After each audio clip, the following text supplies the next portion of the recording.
when the right of refusal was exercised, all that equity was lost. It was an unconstitutional taking of that equity. The Weekly Friedman, your source for the most essential information in the default industry, with your host, Adam Friedman.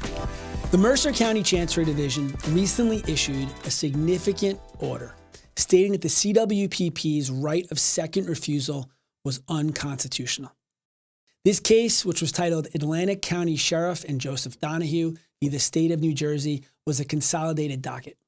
Obviously, this ruling is huge and has massive impacts on the CWPP and the state of New Jersey. Joining me to discuss the impact of this ruling on the industry is Friedman Vartolo partner Catherine Aponte and co-founder of the ISLE organization, Cade Holleman. So we know this decision ruled that the CWPP's right of second refusal was unconstitutional. What is that right? It allows a nonprofit to purchase at the reduced price, which is the minimum amount that the foreclosing plaintiff would accept. You put a reduced down payment down as well, and you have a longer period of time to remit the payment, which is about 90 days. This right, am I correct in understanding it could only be used by a nonprofit? Yes. This decision is really restricted solely to the nonprofit's involvement or their use of this right of refusal. Yes. So the decision was limited to the as-applied challenge, the set of facts that apply in the consolidated cases before the court, which was the use of the second right of refusal by the nonprofit corporations. And you were talking about the case specifically. What exactly happened? In the case that we filed an amicus on behalf of ISLE was Copia Latia matter. And in that matter, a nonprofit had come in and exercised the second right of refusal. There were other bidders willing and present that were willing to go way above the upset price. So when the right of refusal was exercised, all that equity was lost. It was an unconstitutional taking of that equity. Both the heirs to the deceased borrower and the junior lien holder were contesting that taking, that unconstitutional taking. And Cade, what's ISLE's involvement here? So whenever we participate in these, it's really a two-pronged approach. Firms, member organizations, they bring these to us.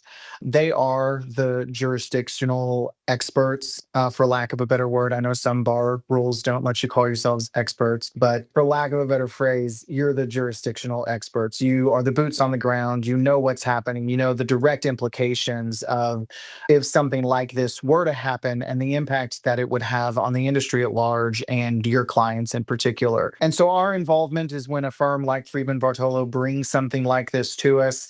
It does two things. It allows us to weigh in and advocate in one of our three prongs of approach, and I'll talk a little bit about that in a second. But it also, for the firm bringing it, it broadens the scope and pulls in sort of a national presence or a national party, an organization like ISLE that has members across the country and numerous members who practice in jurisdictions like New Jersey. So it's sort of crowdsourcing the advocacy and the interest.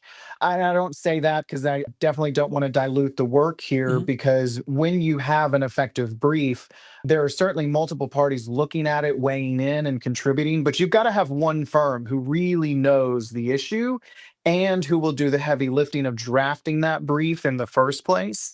And so while certainly we've got a group who's looking at it and participating in it, it really takes a subject matter expert or someone with a keen understanding of the issues and the implications to craft a brief that ultimately, not to give it away here, but one that is successful and well received as the one that was done in New Jersey. You're playing an important role here because the firm can't just go and file these things on their own, right? We need an organization. We need a trade organization. And I think what's interesting to highlight here is that organizations like ISLE exist at all, because most groups or most entities or people that get involved in lawsuits have a direct financial stake. And ISLE's role here is really making sure the industry at large is protected and those interests are pursued. So I think it's commendable, and I think ISLE plays a huge role in this industry. Thank you. And I would say, a minute ago I mentioned about the three prongs of advocacy. What we're talking about here is one leg of that stool, right?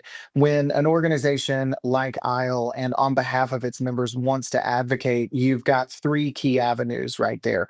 One is federal advocacy. That is not just federal law, but it's at the agency level. When you're talking about not just lawmakers and legislation, but you're talking about writing the regulations regulatory framework, and then interpreting regulations as well. A lot of advocacy happens between those two areas at the federal level. And then in your state houses across the country, there's a lot to advocate for. But the third leg to that stool is exactly what we're talking about here. It's being a friend of the court, it's educating the court, and it's hopefully influencing the decisions that they may or may not make. Because as we all know, that case law is impactful as well to our clients and how we operate in a given jurisdiction. So when we talk about advocacy and we want to be effective, those are the three. And when I take federal and split it between legislation and regulation, you're talking about four key areas that you've got to have your eye on. It's a lot to juggle. And so that's where, when we do a brief like this, that partnership between a national trade organization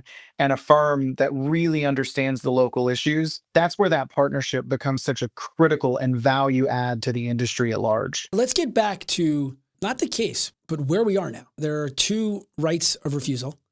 This is ruled that the second is unconstitutional. So what's left? What part of the CWPP still has teeth? So that would be the first right of refusal. However, it was made pretty clear under the existing order that was just recently put out that if there is an as-applied challenge similar to the facts in the consolidated dockets, it will likely fall as well as unconstitutional. So if I'm a servicer or I'm an investor, is there anything I should do right now? Or am I just waiting? Like, I understand now the nonprofit piece is kind of removed. Are there any practical takeaways? The practical takeaway is that if you're having a sale, you're still going to have to abide by publishing and advertising the upset price, disclosing whether the property is vacant or not. So those things are still in place. And really, on the servicer and law firm side, waiting to see when the facts arise and are ripe to bring another claim against the right of first refusal. Cade, Kat, I really appreciate it. Very helpful. Great to have you guys on here. Thanks. Appreciate you. Thank you all for the leadership on this. Got it. Thanks for tuning in to the Weekly Friedman, your source for the most essential information in the default industry.